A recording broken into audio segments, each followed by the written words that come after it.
Soundwave 84 here. Happy New Year's Eve. Tomorrow brings in January 1st, 2020, and a whole new year of Transformers. We'll be getting the new Earthrise in the War for Cybertron trilogy. But to close out 2019, I'm going to make some lists, some countdowns, and this one here was going to be my top 5 worst Transformer purchases of the year. Now, I'll go ahead and preface this little video with my rules for this is I had to receive or purchase this figure in 2019. The figure itself did not have to come out in 2019. Now, before I get into my list, I'm going to go ahead and just mention a few things real quick.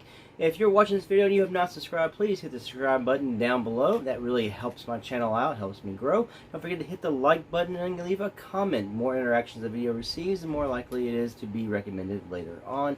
And also say click that bell notification icon to be notified of all my videos. The worst or most disappointing figures I'm just going to throw into one list, and it's just pretty much any Transformers. I'm not going to separate any of these out. That's because I try not to buy toys or figures I know I'll be disappointed in.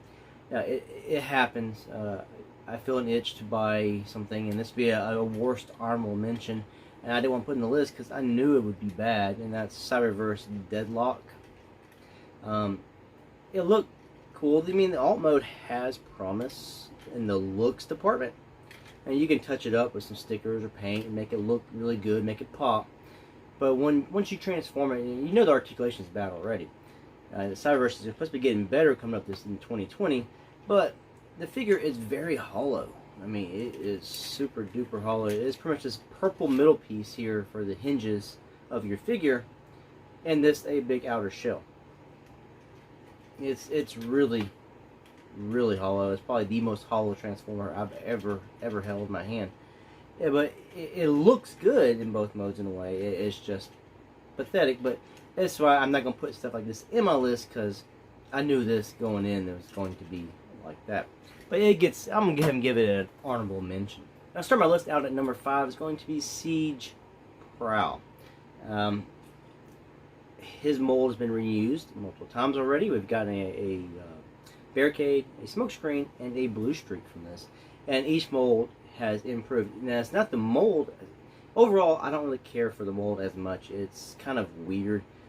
But when the paint on the other figures really makes them stand out, and Prowl just looks really dull. And I think that's just why. I've never been a big Prowl fan. I don't know if that's a bad thing. I like him in his police car mode more than I like him in his robot mode. I think it might just be that the tires are all clear. He just looks, I don't know, comes across sort of cheapish looking. I think this guy's just dull in color. Whereas on Barricade, Smokescreen, and Blue Streak, I think the mold really shines and looks perfectly fine and acceptable. Coming in at number 4 is Siege Starscream. I have switched the faces with my Thundercracker. I did all that back in July or whenever it was when I got Thundercracker. Now, when I reviewed Starscream, I said he's probably my least favorite or the weakest.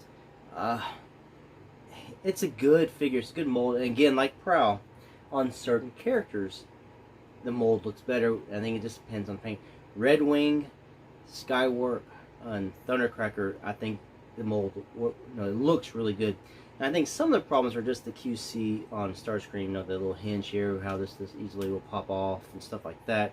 I think that's one of the things. I just don't hold this Starscream in high regard as I do Thundercracker or Skywarp or Red Wing. Now we do have an Earthrise coming out, so I'll get that one. We'll compare that, and so I can't wait to have that one, because I think that will actually trump this one right here.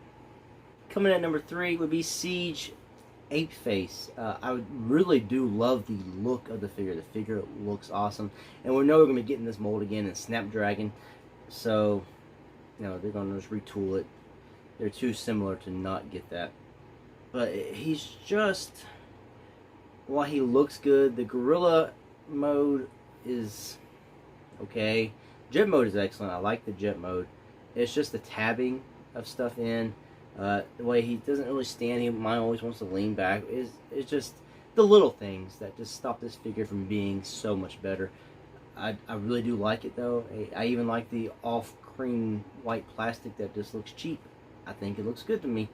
I like it, but it's just overall the figure in hand, I think it tries too much and it kind of fails on some of that. So, but otherwise, it's a nice looking figure. It just isn't executed as well as I hoped it would be. Now my top 2 are Studio Series. I'll go ahead and spoil that out right now. Coming in at number 2 is Hightower. Constructicon Hightower. He's a piece of crap in robot mode. It's really wonky, janky, or whatever you want to call it. It's just, it's there. He's just purchased to complete a Devastator. And, you know, it's something they had to come out of with this alt mode. And I guess it's fine for what it is. Because it's not going to be like this for long. Once I get all the pieces, he's going up into combined mode. But, I mean, overall, it's, yeah. It's a figure. And number 1 on my worst, I looked everywhere for this figure. I couldn't find it. I've looked in boxes. I have stuff put up. I looked in all my shelves in another room in here. I can't find it. And I just wonder if Shatter just shattered herself out of my collection. That figure was probably the worst Transformer for quality control I've ever handled in my life. Things popped off everywhere. Tires, arms. It was bad. And why I love the vehicle mode, and that's what I think I had her in. Maybe that's why I haven't seen her. I'm looking for the robot, maybe. But the robot mode was, it had like that battle mask kind of face that she was, you know, rarely in the movie in Bumblebee. And that's why the new Studio Series Shatter coming out in Jet, that one looks good. Now I'm hoping that one will be a lot better. Now, like the Studio Series drop kicks, the helicopter ones, but the car ones are a lot better. So I'm guessing Studio Series Shatter just drove herself out of my collection because she knew how disappointed I was in her figure, or she just shattered in lots of pieces and I just haven't found her because she's just in bits and pieces in a box somewhere. But that is my number 1 worst purchase of 2019, Studio Series Shatter. Like I said, I have bought some Cyberverse figures. Deadlock, Alphatron, both are pretty much crap, but I knew that going in. So that's why stuff like that's not in my list. And I'm going to go ahead and throw in another honorable mention. This is actually an action figure. I actually got this for Christmas because I thought it looked kind of cool. I was like, hey, it's a Joker, you know. So my wife got it for me for Christmas. And it's not a bad figure, but he doesn't stand up because I guess the little kids over in China who are assembling the toy gave him 2 left feet. So I guess the joke's on him. He's just not standing up very well. And yes, I guess I could always just return the figure to the store. They are going on clearance, but I mean, it's not that big a deal to me. I can always buy a little thing to stick him on. He's just going to be a shelf piece anyway. But I just dug the look of the face. I was like, yeah, it's kind of cool looking. So I thought I'd throw that in there as a little extra add-on. Not Transformers related in the slightest, though. Alright, so that's my top 5 worst Transformer purchases of 2019. I want to say thanks for watching this video. Just keep a lookout for my top 10 list coming up later today. Anyway, Happy New Year. Next one. Peace out.